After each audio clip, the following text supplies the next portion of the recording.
Prophet sallallahu alayhi wa sallam said, don't envy one another and don't bid one another out for raising the price, and don't nurse hatred or enmity, and don't give your back to one another, and don't enter into a transaction when the others have entered into that transaction, and be as fellow brothers and servants of Allah.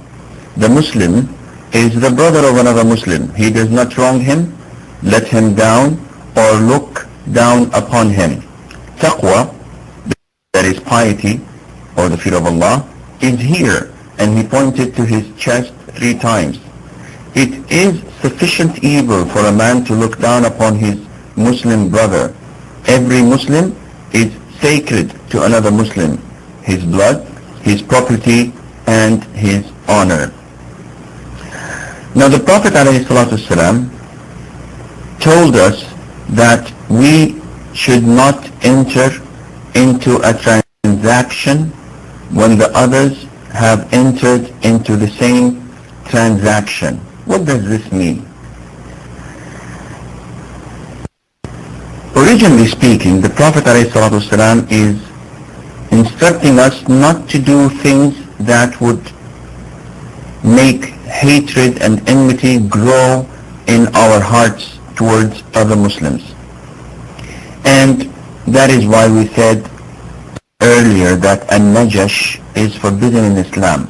And if you recall, an-najash is to raise up the price so that people would be deceived and think that this is the real value of a product or an item, so they would raise the price themselves, trying to win it and to get it.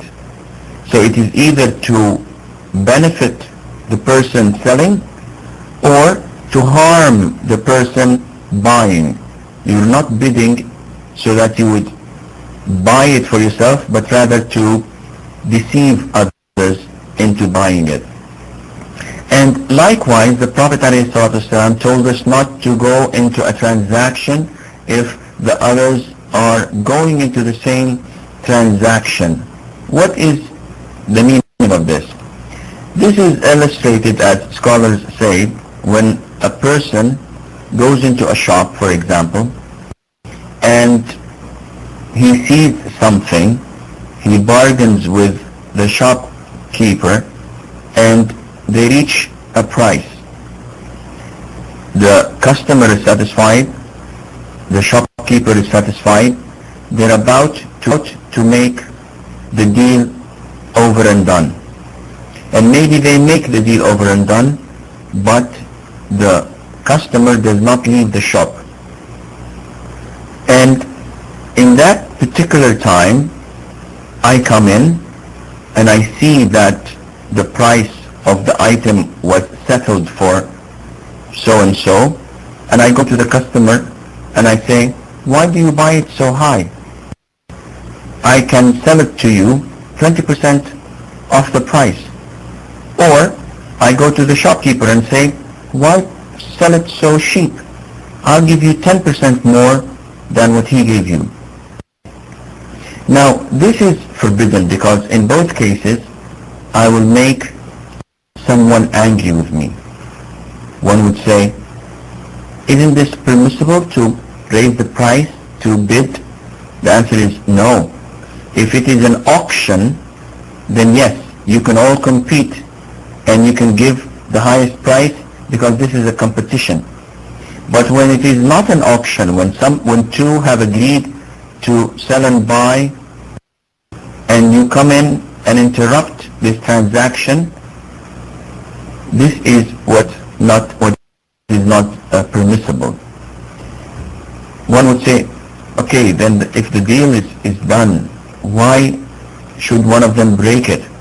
Well, in Islam, we have the right to void the deal, the transaction, as long as we did not depart the scene or the place of that transaction. Meaning, I go to a shop, I see something, how much is this? He goes 100 euros. I said, no, make it 80. He said, okay, let's cut it in between us.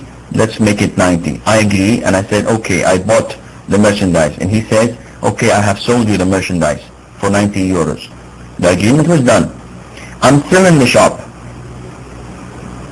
He has the right, the shopkeeper, to say, after half an hour, as long as I'm still in the shop or in the place that we made this transaction and none of us left, he has the right to say, listen, I changed my mind. I'm not selling. I have the right to say, listen, I changed my mind. I'm not buying unless you make it for 15 euros instead of 90. But if I made the transaction, I said I bought it and he said I sold it to you, I agree. And we have an agreement. And I left the shop and came 5 minutes later and said, listen, I changed my mind. This is not up to me. The deal was done. So this is called the grace period, which is both of us have the right to reject the deal.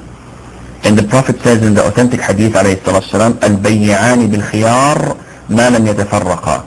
The two involved in a transaction have the choice